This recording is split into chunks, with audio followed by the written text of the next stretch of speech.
మల్కాజిగిరిలో 400 సంవత్సరాల చరిత్ర ఉన్న రామాలయంలో ప్రతి సంవత్సరం దుర్గా నవరాత్రి ఉత్సవాలను ఘనంగా నిర్వహిస్తున్నట్లు జీడి బాలచంద్ర గౌడ్ తెలిపారు. ఇక శ్రీరామ్ మందిర్ సేవా మండల ఆధ్వర్యంలో గత 10 సంవత్సరాల నుంచి దుర్గామాత ఉత్సవాలు ఘనంగా నిర్వహిస్తున్నారు. మల్కాజిగిరి పాత గ్రామంలో స్వాతంత్ర్యం వచ్చినప్పటి నుంచి ఈ దేవాలయంలో వినాయక ఉత్సవాలను నిర్వహిస్తుండటంతో పాటు గత 10 సంవత్సరాల నుంచి దుర్గామాత ఉత్సవాలు ఇక బీడి సాయి కుమార్ గౌడ్ ఆధ్వర్యంలో నిర్వహిస్తున్నట్లు బాలచంద్ర గౌడ్ వివరించారు. తాతల నాటి నుంచి ఈ దేవాలయం వద్ద నవరాత్రి ఉత్సవాలు ఘనంగా ప్రత్యేక పూజలతో పాటు అన్నదాన కార్యక్రమాలు నిర్వహించడం ఆనాటి నుంచి చేయడం జరుగుతోంది. ఇక నవరాత్రి ఉత్సవాలలో అమ్మవారి దీక్షలు చేసిన వారు అమ్మవారిని నమ్ముకొని ప్రత్యేక పూజలు నిర్వహించిన భక్తులంతా దినదినాభివృద్ధి చెందడంతో సంవత్సరం భక్తులు భారీ ఎత్తున పెరిగి అమ్మవారి దర్శనానికి వస్తున్నారని బాలచంద్ర తెలిపారు.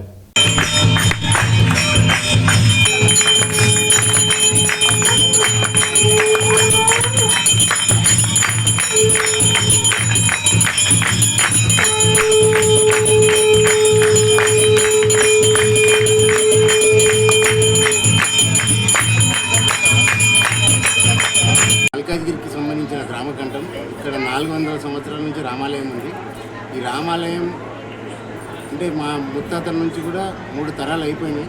అయితే ఇక్కడ ప్రత్యేకత ఏంటంటే స్వాతంత్ర రానప్పటి నుంచి కూడా ఇక్కడ వినాయకుడిని గత 9 ఏళ్ళుగా మా తమ్ముడు ఏమనుకున్నాడు, బాలగంగాధర్ తిలక్ గారి ఆదర్శంగా తీసుకొని పబ్లిక్లో చేద్దామని ఒక చిన్న మంచి ఆలోచన తీసుకొని వచ్చి ఈరోజు మీరు చూస్తున్నారు ఈ జనమంతా ఏ విధంగా వస్తున్నారు తండోపతండాలు.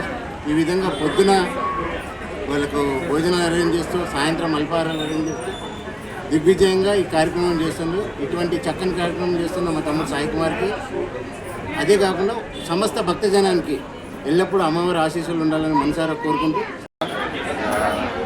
ముఖ్యంగా మల్కాజ్గిరి ప్రజలకు దసరా నవరాత్రి శుభాకాంక్షలు. ఈరోజు శ్రీరామ్ మందిర్ సేవా మండల్ వారు ఆధ్వర్యంలో జరిగిన కార్యక్రమంలో ఈరోజు అమ్మవారు అన్నపూర్ణాదేవిగా దర్శనమిచ్చారు. ఇది 9వ సంవత్సరము మనము పెట్టుకొని జరపడం చాలా ఆనందంగా ఉంది. చాలామంది భక్తులు వస్తున్నారు, అమ్మ ఆశీస్సులు పొందుతున్నారు. అందరు సుభిక్షంగా ఉండాలి, అందరు మంచిగా ఉండాలని ఎల్లప్పుడూ కోరుకుంటున్నాం.